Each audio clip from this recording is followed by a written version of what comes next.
It's almost unheard of, but we're going to start on time. It's a great pleasure to welcome you here for the first of the Humanitas series of this year. The Humanitas series is a series of professorships that is funded by the Weidenfeld-Hoffmann Trust, and we give a great deal of thanks to the Weidenfeld-Hoffmann Trust for their support for this series. And this lecture today is part of our series on statecraft and diplomacy, and it would be almost inconceivable to imagine a better lecturer for this occasion, a better professor. Martti Ahtisaari has the most distinguished diplomatic career that one could imagine, not in the rather British sense of having a lot of jobs in nice cities, but in the genuine sense of having made a real difference in the world. The CV is quite extraordinary, involved from the beginning in the independence of Namibia, as an honorary citizen of Namibia, as is his wife.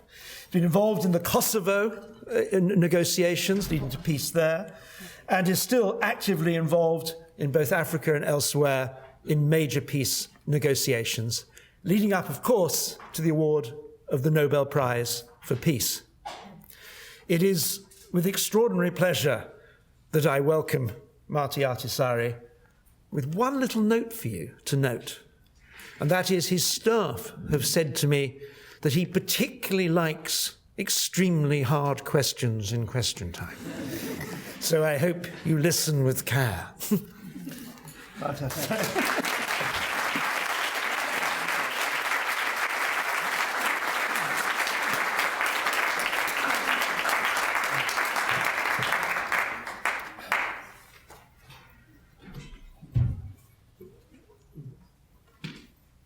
Thank you very much for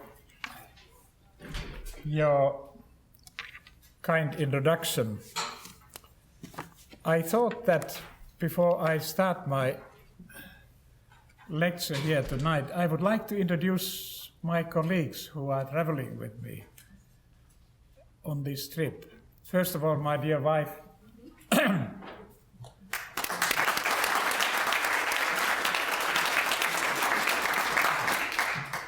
Riikka Marjamäki, who is a director of my office. And don't start too early. She represents my office in the leadership meeting of the CMI, the organization I established in the year 2000. Tuula Tanskanen is my personal assistant. She's on loan from Ministry of Defense and worked for many, many years in the President's office helping the military attachés there, and I was very lucky to get her to come and look after me. I normally say that my life is very simple. In the office, these ladies run me, and at home, my wife. So I don't complain. I live a very orderly life, and I'm only absent from Finland some 226 days a year. So, on that happy note, let me get started. Dear friends, it is a great pleasure to be at Cambridge University and have the privilege to be speaking to and with you today. It feels as if in some way coming back to a role which I started my professional life. Perhaps some of you are aware of the fact that many decades ago I received my degree in teaching and was teacher for a year in Finland before moving to Pakistan. I specialized in teaching students with learning difficulties.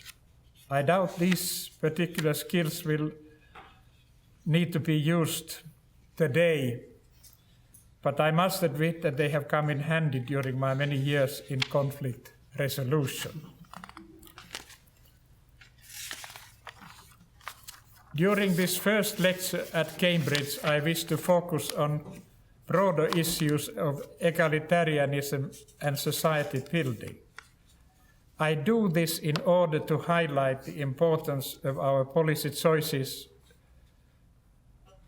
for the building up of more peaceful and socio-economically stable societies in post-conflict situations, but also to underline the values and preconditions which I see as vital in making all our societies, even the currently peaceful ones, sustainable in the long term. During the lecture on Wednesday, I will share my experiences and a few lessons learned in peacemaking and mediation through some concrete cases I have been involved with over the years.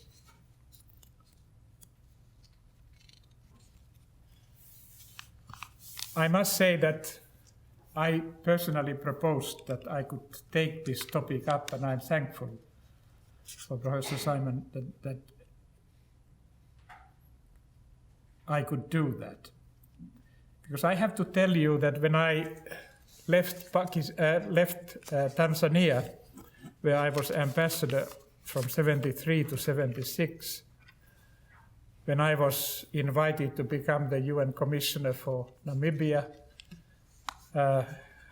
after Sean McBride, the Irish gentleman, who also proposed me as his successor, and SWAPO proposed me, an African group finally made myself a candidate. I came to United States, New York, and I came to an egalitarian country which had a capacity for bipartisan foreign policy. Now, when I go to United States, I don't see none of this left. And I'm worried, I'm sincerely worried that United States today can't be an example for any other country in the world. And therefore, I have been working with the Nordic Ministerial Council, and we have prepared, my office has prepared a feasibility study looking at what the Nordic countries have achieved and what we haven't been able actually to do very much in the world, introducing what we have achieved and how we could introduce that to the rest of the world so that they could also get the similar type of free and fair societies that we have achieved. Already at the outset, I must point out that my personal experience with challenges regarding inequalities in society goes back all the way to the early 60s, when I was, as a young man, for the first time in my professional life, encountered difficult development policy challenges in Pakistan. I was employed by a Swedish non-governmental organization that had a marvelous 60s name, Central Committee for Swedish Technical Assistance. I'm still teasing my Swedish friends about that. The observations I made at the time have been guiding me through the years, continents, and processes I have been involved in. Based on this experience, I have grown increasingly convinced that if we are not able to manage the challenges of deep inequalities in any given society, we can never achieve societal peace. The development of my own country, Finland, as that of its Nordic neighbors during the past century, has also proved to be a useful lesson to draw experience from. Several hundred years ago, political power and resources in our countries were concentrated to a limited group of people. Through the establishment of private land ownership, which led to many people owning their own small pieces of land or a farm, and the Industrial Revolution that modernized agriculture in fast pace, people formerly tied to the life in the agriculture, and these were heavily agrarian societies. People were able to devote more time to gain basic education. This was possible as educational opportunities for citizens were made more widely accessible around the same time. As the social and economic opportunities became more evenly available for all people within the society, also political and social institutions started to develop. Building a long history of well-functioning local governance and a strong capacity of a state to implement reforms and to collect taxes, the ground for social development, or the Nordic model, had been laid. However, still in the beginning of 1900s, Finland was one of the least developed European countries. There were no historical achievements comparable to those of southern or even western regions in Europe. Even if Finland had managed to make important societal reforms at the time, such as to establish a unicameral parliament in 1906 and the right to vote both for women and men as the first country in Europe in the same year, the country went through a civil war in 1918, dividing the nation in two.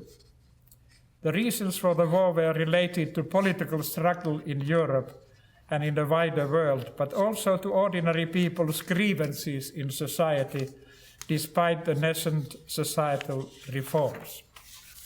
Since the civil war, the consequent Finnish governments and the society at large were determined in gradually rebuilding unity and societal trust, which was not broken even by the events of the Second World War, starting from 1939, when the Soviet Union attacked Finland. And I must say, I became an eternally displaced person because I and 400,000 Karelians had to be resettled in the rest of Finland when we lost our part of Karelia.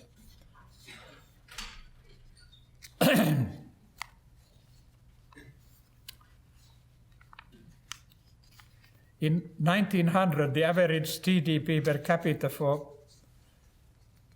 many European countries was around $3,000. At the time, Sweden, Norway, and Finland were far below this average in comparison, for example, to the UK, which at the time, with $4,492 per capita, was the richest country in the world. In the following century, the Nordic countries have made it to the group of most prosperous countries in the world. What should be kept in mind is that in addition to economic growth, this success to a large degree is a result of a well-functioning social model. During the past decades, the possibility for any member of a Nordic society to benefit from the ongoing modernization in terms of education and participation in political life, and to pursue their talents and skills irrespective of their family background, have enabled them to enjoy the phenomenal prospering of a society, economic growth, and ultimately a higher quality of life. Today, the Nordic countries constantly top the tables in international country comparisons related not only to quality of life, but also inventiveness and competitiveness. The heavy tax burdens posed by the welfare states have not resulted in economic inefficiency nor destroyed the incentives for work. What do we mean exactly when we speak of a Nordic model? The Nordic societies share many features such as a long common history, similar cultural values, and close relations between the state and civil society. However, the Nordic model has slightly different applications in each of the 5 Nordic countries. But in general, the basic idea has been to pursue universal welfare policies. This means that public programs, services, and transfers are designed to serve everyone living in the country. Democratic principles and the rule of law are cornerstones of everyday political decision-making. There's a strong support for basic tenets of a fair and just society, which treats everyone on an equal footing. So far, the model has in many respects stood the test of time, which cannot be said about many other Western societies. In fact, it seems that, for example, in the United States, the still prevailing ideal of an American dream of a person's freedom and possibility to make the most out of their life based on equality of opportunity is growing more unrealistic by every generation. Opportunities and wealth are increasingly in the hands of the few, and possibilities in life are more often predetermined by the family in which a person happens to be born into than her individual potential. The American dream is today more likely to become reality in Denmark than in the United States. A fairly recent study called A Recipe for a Better Life, Experiences from the Nordic Countries, which my organization, Crisis Management Initiative, has published with the help of several Nordic scholars, in particular with two Finnish friends of mine, Professor Heikki Hiilamo and Professor Olli Kangas. Heikki Hiilamo is professor in Helsinki University, and Olli Kangas is today, as I understand, professor in Uppsala. And this study is available for you today. It outlines clearly that economic growth alone is no longer a remedy against poverty, deprivation, and other social ills. Naturally, we continue to need environmentally and socially sustainable economic growth, but what matters for the society at large is not only the aggregate level of national wealth, but how the wealth is used within a society. I'm sure that you have heard about Professors Kate Pickett and Richard Wilkinson, who have studied the effects of inequality on societies in their book, The Spirit Level, Why Equality is Better for Everyone. Research shows that the countries with more equal distribution of resources, there's more trust between people, a higher perceived level of well-being, lower infant mortality, better health, longer life expectancy, greater social mobility, and better learning results for children in school. There are fewer homicides and even fewer prisoners in jail. One of the greatest assets of any society is trust. Trust in the fellow citizens, in the national institutions, in the police, the judiciary, and even in the tax system. Trust is important for democracy and the economic development of a country. It provides the legitimacy for public institutions and makes the society function better and more effectively. As with the technical revolution, we are again undergoing great changes in our societies. Our individual countries and citizens are more interdependent today than ever before. Challenges to our security come from all fronts, be it increasingly climate catastrophes, violent extremism, or threats to cybersecurity. Europe, coping with the economic crisis, is also facing structural problems. The main responsibility for protecting the citizens as well as promoting their freedom and well-being is still carried out by the nation states. Therefore, it is important to carefully consider what kinds of policies we wish to promote and what type of global society we can afford to have in the future. The question remains how the states can harness the destructive forces of change in a socially just and sustainable way, and to create conditions for free, peaceful coexistence where people can fulfill their capacities and potentials. How can we assess what is good society for the citizens? As discussed before, looking solely at the level of GDP per capita is too narrow-minded. It does not reveal how income is shared in a society, nor what services and benefits citizens are able to enjoy. In my view, the concept of fair and just society requires that the state strives for policies that actively promote the well-being of citizens. This means guaranteeing the freedom all of citizens and that opportunities are offered to everyone regardless of their background. Among other things, this requires functioning public institutions such as the health services and education. All children, girls and boys, need to receive an opportunity for free, good quality basic education and healthcare in order to have a good start in life. If all people in the country have equal access to high quality education that supports their own personal development, the country is more likely to flourish and develop culturally, socially, and economically. Investment in children is also a social investment in terms of inputs and outputs. For example, prenatal healthcare and childcare and preschool education are an important part of social investment. As much of the social and cognitive skills that are acquired in the early years will have impact throughout the life of an individual. Therefore, also, the rate of return to the society tends to be larger when investing in children. In the Nordic countries, a general policy understanding is that extensive daycare services enhance children's development, but also facilitate mothers' labor force participation. As an example of social investments, I want to show you a recent video made by Elders Group. I was asked to present an object that represents fairness in a society for me.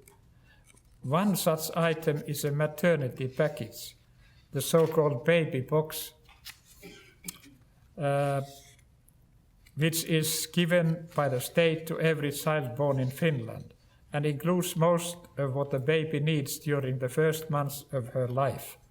This box, which the state started handing out in 1937, the year I was born, epitomizes effectively the way in which a society strives to put everyone on equal footing from day one.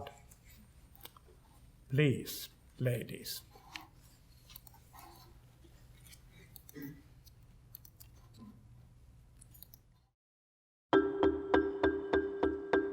This is the maternity package, which in Finland every child gets when he or she is born.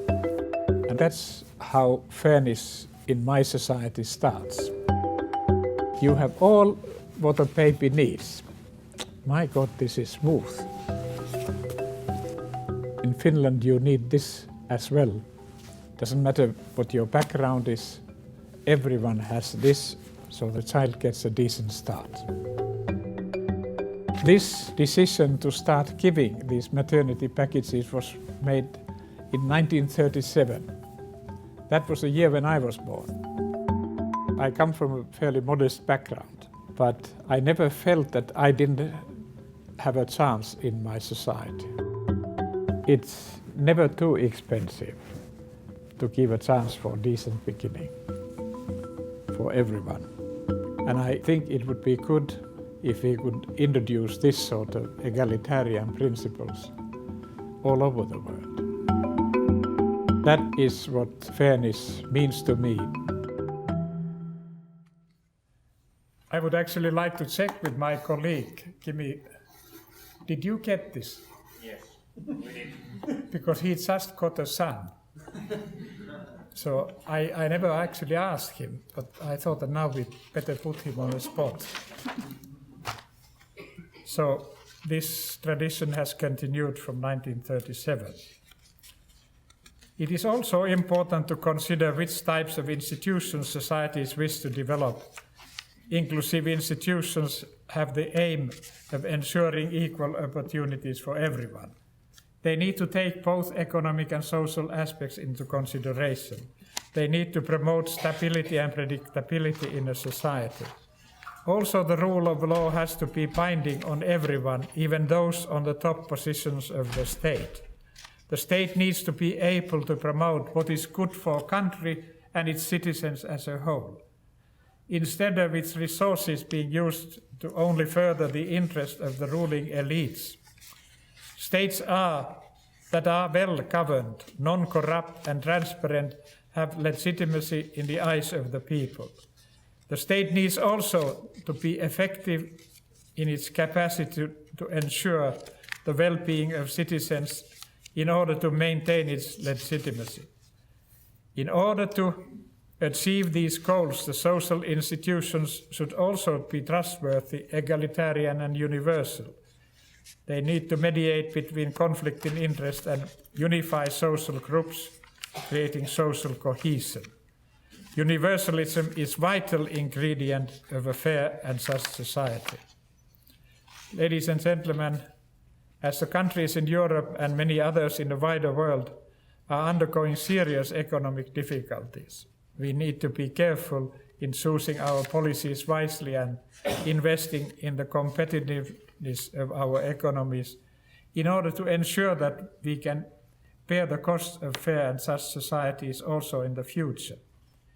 In particular, we need to take care of our young people at home and abroad. As the so-called Arab Spring began in 2011, and I must say that I always say this, that it started in the suburbs of Paris and later in Tunisia. It spread like wildfire through the Middle East and North Africa region. Young people in these countries had had enough of oppressive regimes, unemployment and poverty, and demanded liberal democratic reforms and attention of the decision makers. We need to take the concerns of these young people, of the coming generation, seriously and give them hope for a better future, irrespective of their individual background, both in their own societies and those of ours. I firmly believe that if we are to create more stable and prosperous societies in our world, equal access to opportunities is everything. Only by ensuring this can we build societies where citizens accept and respect their public institutions.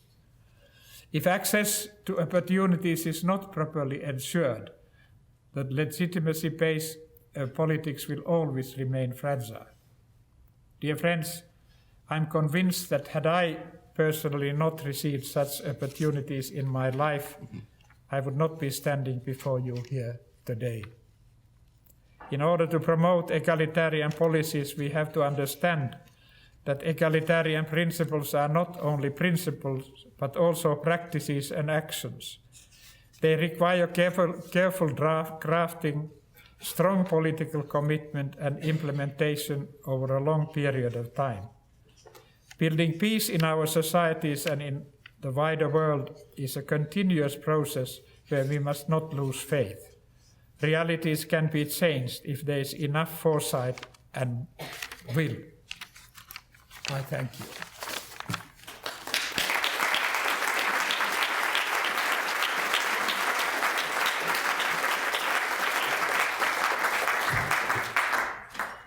Thank you. We will take some questions. Who would like to start? Speak loudly. Professor Ahtisaari, near the beginning of your talk, you remarked on the fact that the politics in the United States has become much more oppositional. I've visited the United States many times and lived there for some time, and I've noticed exactly the same thing. Yeah. When I first went to the USA, you couldn't tell the difference between a Republican and a Democrat, and nowadays it's other throats. Now, if I look in this country, what I see is that we've had a very oppositional style of politics for quite a long time now, probably about a century. I would like to have your opinion as to what extent this has been responsible for the relative decline in the prosperity of this country from 100 years ago, as you pointed out, being the country of the highest income per capita in Europe, to a much relatively worse situation now. Can I indirectly try to answer you, because I became president in 1994 and stayed in the office for 6 years. When I started, we were, like many countries in Europe, we were having enormous economic difficulties in Finland. Unemployment was nearly 600,000, and the exports were not doing terribly well. So what did I do? I took my old friends from Labour Union, the Secretary General of the Finnish Labour Union, and then the chairman of the employers' organization, and said, dear friends, I want to put a working group to see what we could agree on. And I told the employers, the entrepreneurs organization, that I want a list of countries where you want me to lead a delegation for export promotion purposes only. And I soon got a list of 25 countries. And it was marvelous to see that everyone wanted to cooperate. They realized that if we didn't succeed, we would all fail. And they didn't come and represent the organizations that they came from, but they were there in a task force only representing themselves, whether they came from university life, labor union, employers union.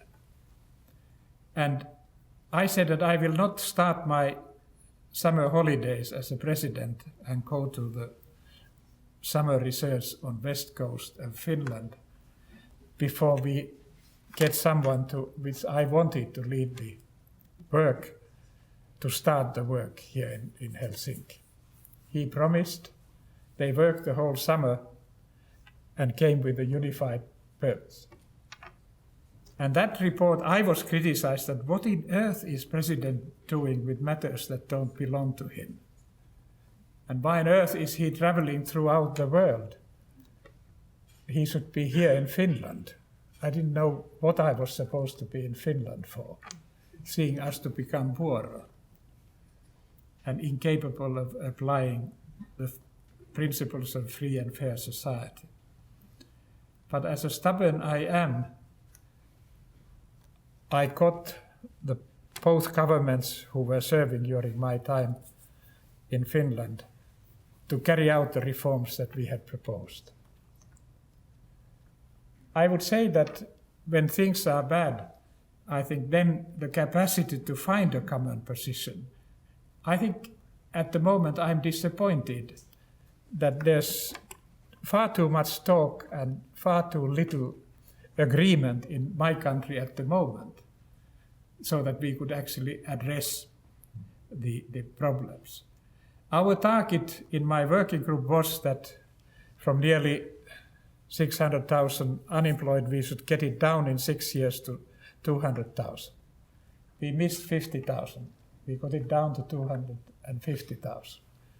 For the simple reason that the governments that came were paying our foreign debt faster than we had proposed. It was fair enough, but that, of course, had an effect on domestic demand. I think that the same goes for every country, including yours. And I think also that I read an interesting piece of paper sent by my ambassador to me, who has since left, not for that reason. I think he has retired by now. But he looked at your society and this traditional division of people in different political parties has changed, because you have different types of groups emerging in a society. You have wealthy young people who are doing well. They don't find home in those traditional parties, mainly conservatives and labor. So there were, I think, 7 different groups identified in that piece of paper I got. I wish I would have it with me. I will perhaps send it to you and whether it makes any sense to you. But it does make sense to me, because we have also these more new extreme parties, like so-called true Finns in Finland. It's not Le Pen type of character, but it's a group of disappointing individuals who feel that no one listens to us. But now they are noticing, when they are in government, that perhaps the party doesn't listen to the voters because their support has been dwindling, which normally happens when when you enter a government and have to make very difficult decisions in these sort of times. We have had this sort of phenomenon and party earlier in Finnish politics, and it faded away. But I think it's good that you keep people, if they do well in elections, you will not put them aside, but give them a chance. And normally they realize very quickly that life is much more complicated than being a populist. I'm sorry, first of all, I have to confess that I don't know your internal politics that well anymore. Right to back, please, yes. Thanks for that beautiful talk. In the light of your critique of the US, how do you see the fact that the US is the world's global leader in innovation? Pardon? I said, in terms of your critique of the US in relation to the balance between opportunity and achievement, Yes. how do you see the fact that the US leads the world in innovation in various fields? I should have said already in my initial presentation that one thing we can learn from United States, and that is the economic growth, the innovations that countries capable of producing. But then, if it's not used for the purposes, as I said, to carry out that the families who used to be able to live the American dream, I always saw that as a marvelous way of carrying out the policies, that the next generation could come out better, get a better education, better chance in life. So the capacity to economically do relatively well, or even better than we Europeans now, is a fact of life. But where does this egalitarian policy then come? If somebody of you have an answer, let me know. I will gladly tell it to my friends in the United States. Dear Mr. President, in recent months, actually, Finland has become a bit more famous for noting the unconditional basic income and basically making an experiment. Now, as you also know, Namibia has done already, as one of the very few countries, an experiment also on unconditional basic income, which was extremely successful. Now, underlying the notion, as we just heard, the contrast to the US, do you believe that maybe the Nordic policies have a different idea of man, maybe which is not displayed in, let's put it, American or Anglo-Saxon politics, and that would make a major difference, which we are basically seeing nowadays, why notions of unconditional basic income happen in Finland, but definitely not in the United Kingdom? No, we continue discussing whether we should have a basic income. It hasn't gone through.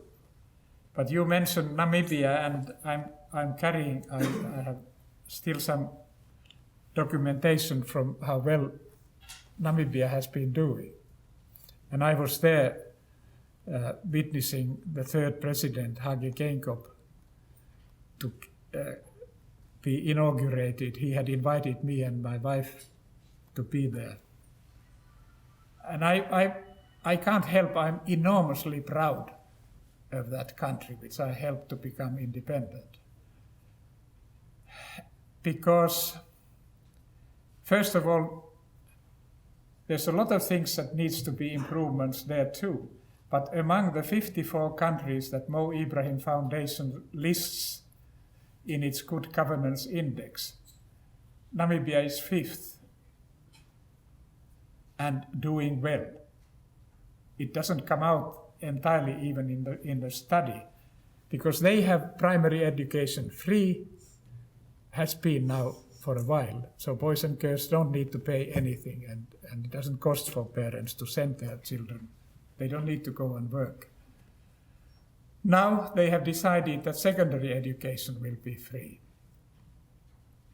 They have decided also that 50% of the members of parliament have to be women.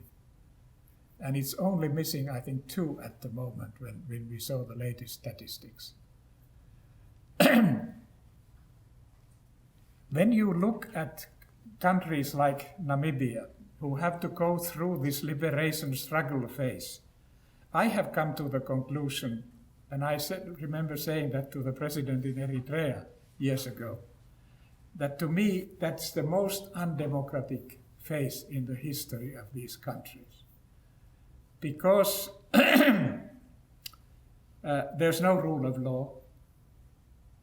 When I came to Namibia on the 1st of April 89 to supervise and monitor the elections South Africa was organizing later on that year, the mothers, there was an organization called Mothers in northern Namibia, gave me a list of 1,000 young men and said, could you, sir, kindly try to study what has happened to our children?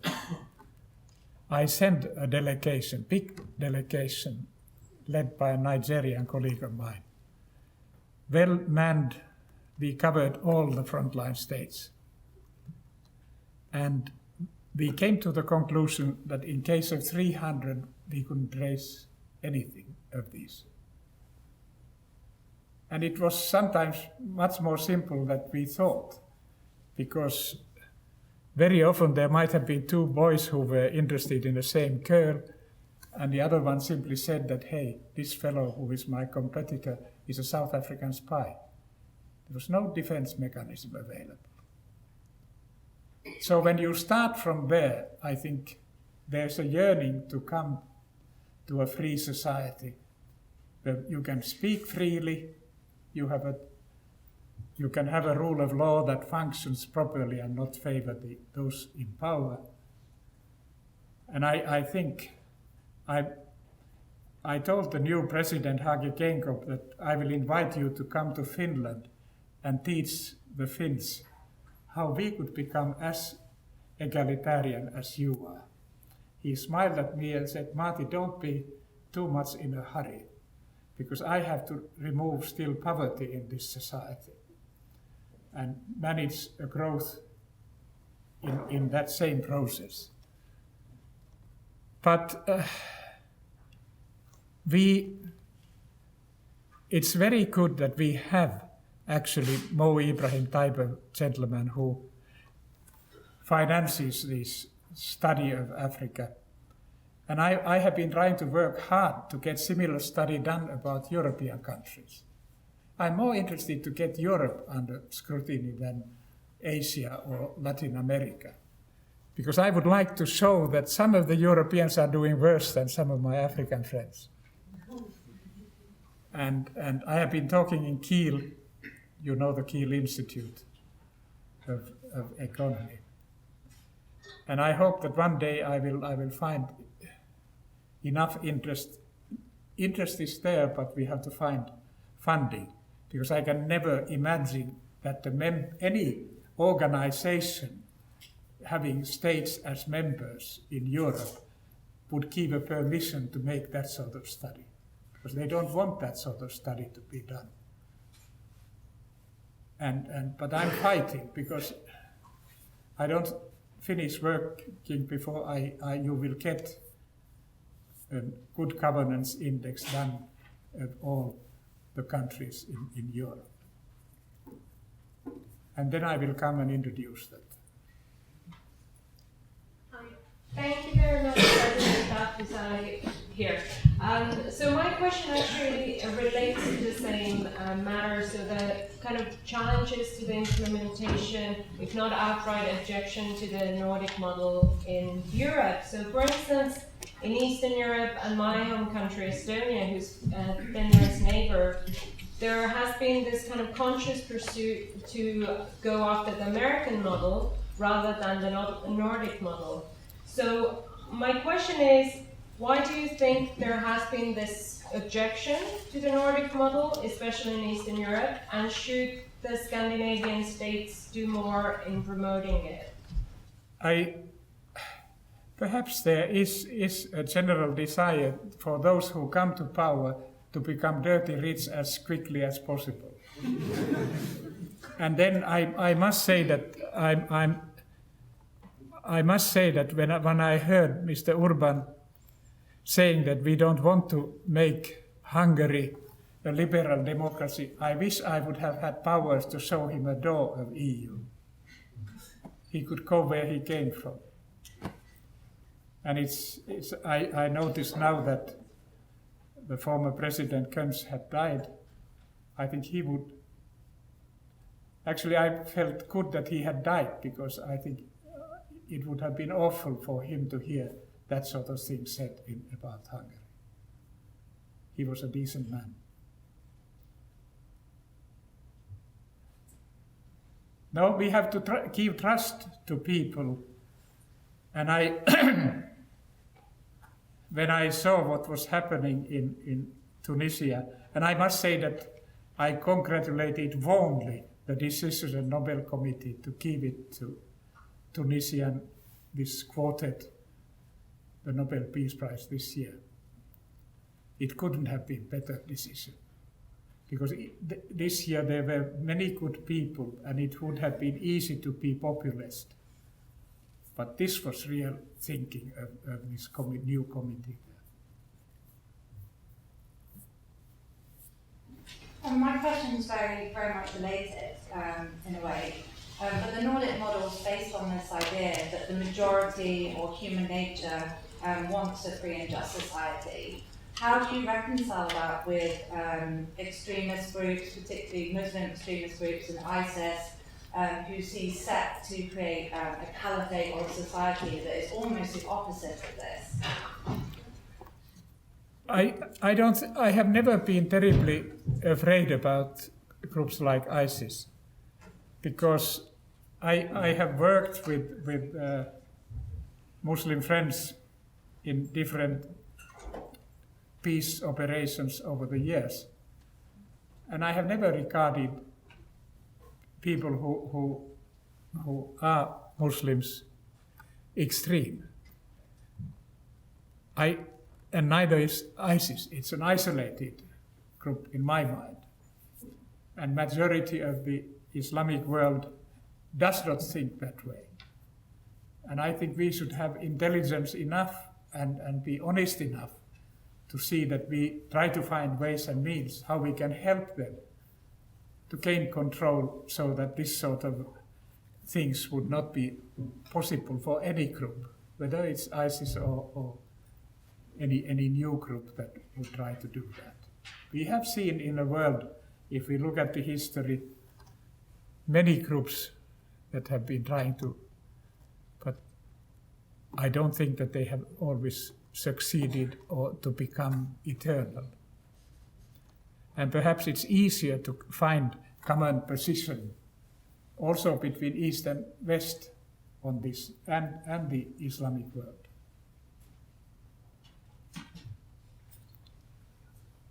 I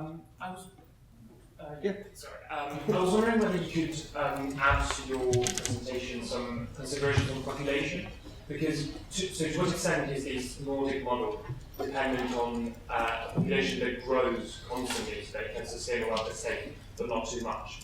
And that's particularly relevant given the migration crisis that we're living right now in Europe. And is such a model able to absorb such a shock, quick shock?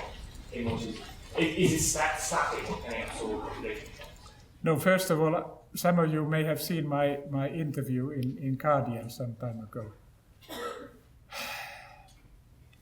And I must say that when I see how badly we have handled the Syrian issue, and been so incapable. I have to tell you that the elders sent me to New York to see all the permanent member states ambassadors in February 2012. And the most interesting one I had, all were good meetings, but was with the Russian ambassador, Vitaly Tsurkin, whom I saw, by the way, a few days ago in New York. I was actually very pleased that he saw me still. I told him so. He said, Martti, no problem. I have been regarded as, after your interview, even more intelligent than I am. It shows what sort of relations we have. We may not necessarily always agree. But what did he say then? Because I said, I'm here on behalf of the elders to see what we could do to help in Syrian situation. He said 3 things. 1, we should not give arms to opposition. 2, we should get the dialogue going between opposition and Assad regime straight away. And 3, we should find an elegant way to see how Assad could perhaps leave or move aside. I don't think that there was any plan of him or his government that they would want to throw him out straight away. But to me, it gave an opportunity, which I have been thinking long time already then, that can't we have a peace agreement? Get UN peacekeepers there, start reconciliation in a society, and start building it again, so that people can 2.2 billion people from Turkey can return, and give Secretary General orders to organize elections. But I normally have said that they should not take place earlier than 2 years from the mandate given to Secretary General. But now I hear some of my friends, including the Russian ambassador, who said, Martti, it would require at least 3 years. And perhaps we have to have an interim arrangement where you have one administration for Alawites, one for Sunnis and Shiites. I have no objections to that, but we should not make the same mistake as we did in Egypt, where we basically allowed the military coup to take place. The military now has more power than the earlier administration ever had. So, and we should learn something, what mistake we did, all of us in Iraq. When the leadership was thrown out, also the 4 layers of administration in different ministries was thrown out, and new people were brought in who didn't know a damn thing about administration. No, can't we learn anything?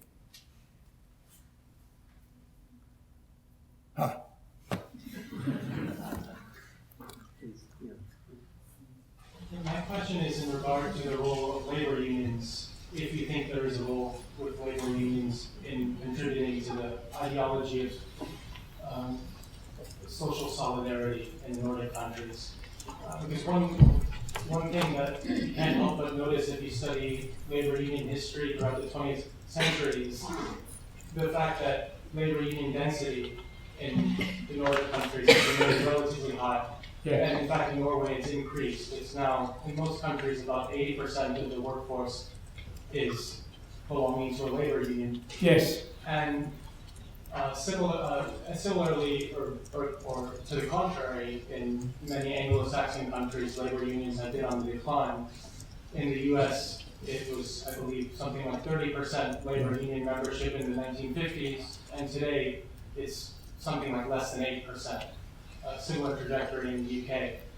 And it kind of relates, I think, to the previous question about innovation in the US and the fact that there has been lots of radical innovation in markets in the US. And one of the things I read in the comparative literature on comparative national capitalist systems is that radical innovation tends to happen more in countries like the US, where it's easier to lay off workers, ironically.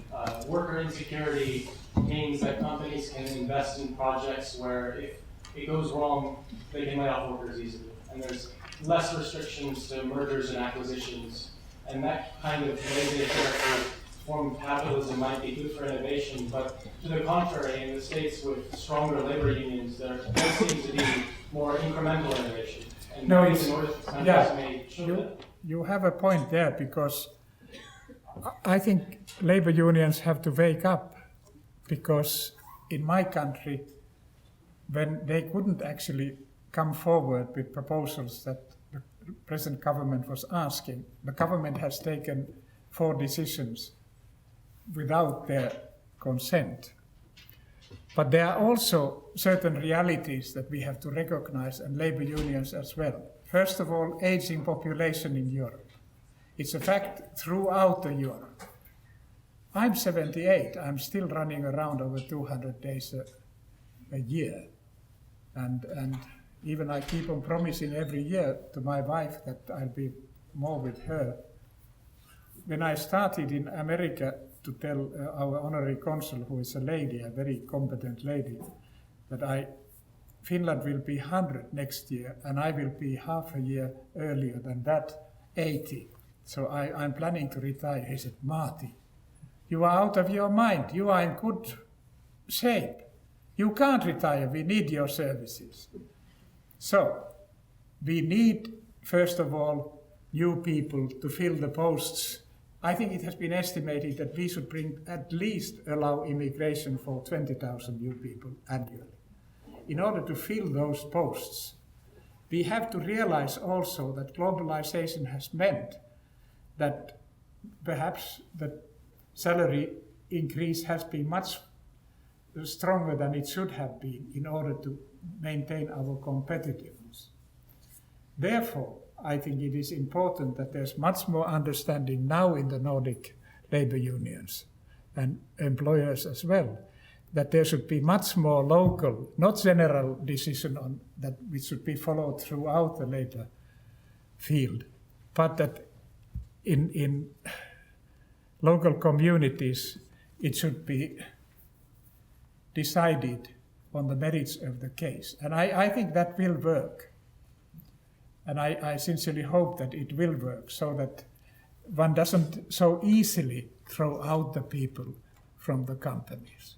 And there are examples even in my country where people have had difficulties in the company, firm has not been doing terribly well, but leadership has actually, and owners have accepted less economic benefits and kept the working force. And they have started to do extremely well, these companies. And I'm pleased to see that that is happening. But we have to see how we will survive and look at the facts. Let's establish, as we used to do, that what are the economic facts? What is the economic reality, the economic life we have to be competitive? And then see how we divide them. Because there are no wonders. Principles are good, but if they destroy the company, then they destroy the working force as well. Mr. President, on the screen in front of us, you have put two words, trust and tax. And in this country, and in my country, Canada, very sophisticated forms of resistance to taxation, evasion of, some of them illegal forms of evasion of taxation have flourished. Now, while you were president and therefore responsible for the legality of the tax system, what did you do or manage to do to contain such a tendency that might arise in Finland? Has that kind of tax resistance and evasion appeared, and how has it been managed? No, I think we have a lively debate in Finland that few industrialists have disappeared to Portugal, and are not because they don't need to pay taxes there, and they have escaped the Finnish tax system as well. I think it's utterly silly. I have never complained of paying taxes, and I'm fairly well-to-do individual in a society. And my wife and I have paid the taxes that the tax authorities have given to us. So, but we have to look much more carefully. How can we actually maintain the Nordic model of welfare state in our society? We are reorganizing now in Finland. It has taken years now, and I hope that this government will finally get it done with. So we reorganize. We take bigger districts where the services are concentrated. It means, of course, that it may become slightly more cumbersome and difficult, and particularly for elder people. But we have to find systems how we give these services to everybody in a fashion that it's economically also bearable. And that requires fair amount of work that we can do that. And we have to see also, do we have far too many restrictions for those who want to invest in my country? Because I hear that from the entrepreneurs, that we have to get rid of this unnecessary bureaucracy.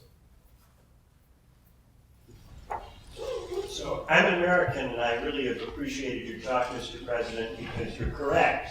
Since the 1970s, we have seen the welfare state slowly eroded and turned to bits in my country. And not only that, but we've also seen attacks on the political system to make it more difficult for those changes to be reversed.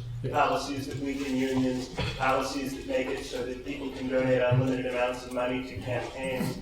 And my question for you is, what can we do in societies where the political system has been distorted by the right in such a way that it is very difficult for the left to win elections or to pass policies that would reverse changes?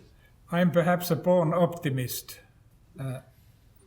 in general, and there was a time that I admired your society and many aspects. I still do, because you have the capacity to change. You had a system that could have been a model for anyone who followed capitalist system, because it had that strong egalitarian principles.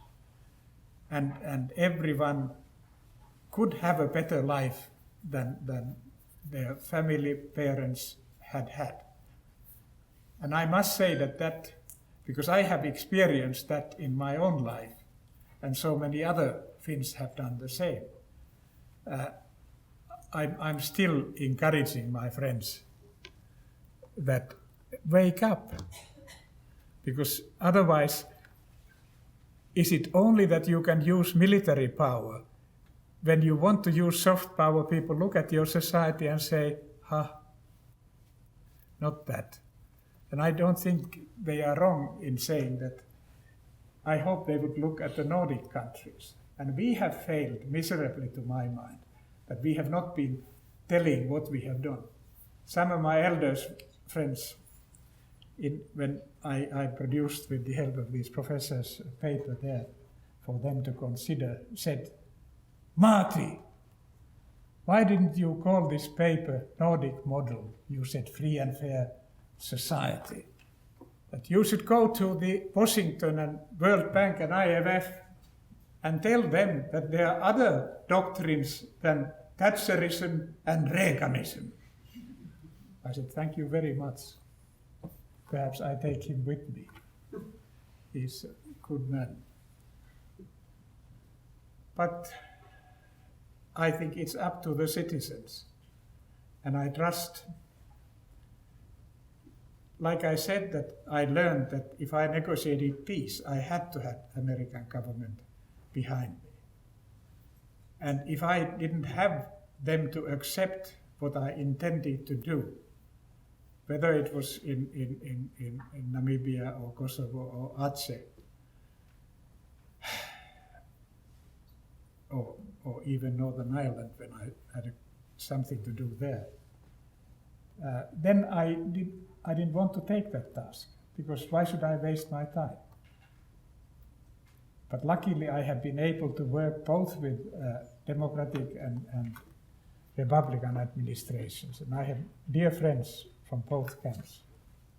And I have a nice letter signed by Condoleezza Rice, and I always tease my Democratic friends that I like it perhaps more than your thanking me coming from her, saying that the good things I have done.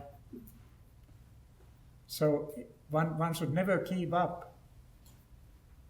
Perhaps as an old teacher, one always remains a teacher. You believe that you can influence people, and when you argue and justify your arguments, that intelligent people, and everywhere where I have worked closely with the British administrations, and American ones, perhaps more than any other, the Western.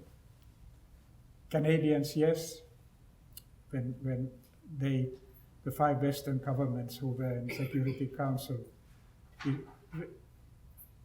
came forward with the Resolution 435, which was the plan how Namibia would gain its independence and through our supervision. My wife always reminds me that when I'm in the old people's home fairly soon, I will be sitting in a rocking chair and saying, Resolution 435, Resolution 435. And I think she may be right. It was a damn good resolution. So perhaps there's something else to say. Okay, one last question, if there's a last question. Or, yeah, right at the back in the far corner. A question about culture. Is it possible that there are simply cultures or differences in cultures that aren't compatible with the liberal democracy or the Nordic culture? An example. In America, a joke prior to the second invasion of Iraq was that if our Constitution was good enough for America to rule of law, why couldn't you just walk in and lay it down and say go, and they would have an amazing peace just like we have had. But we clearly learned that the culture difference, I think, was significant. But in most of these cases, you mentioned the Americans and Iraq. We had the Security Council. I was still in UN then, and there was a Security Council decision that gave a possibility for intervention. Whether it was wise or not, that can be debated, but at least that justification was there. We had Libya, but that remained the only one. That's why we didn't get any more. Why things went wrong in Libyan case, and that decision in the Security Council, that to my mind prevented us being rational in Syria. And that was most unfortunate.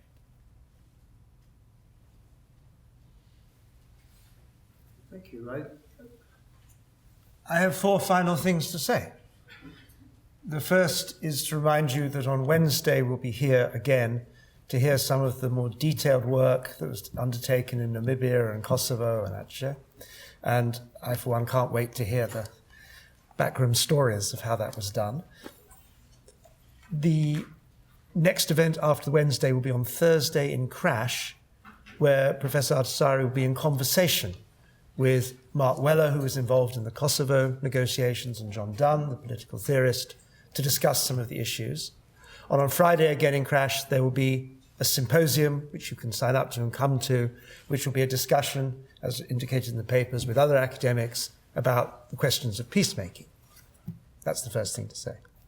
The second thing to say is to thank the Weidenhelf Hoffman Trust again for their support for this series, and in particular the Diekman family, who sponsored this particular series.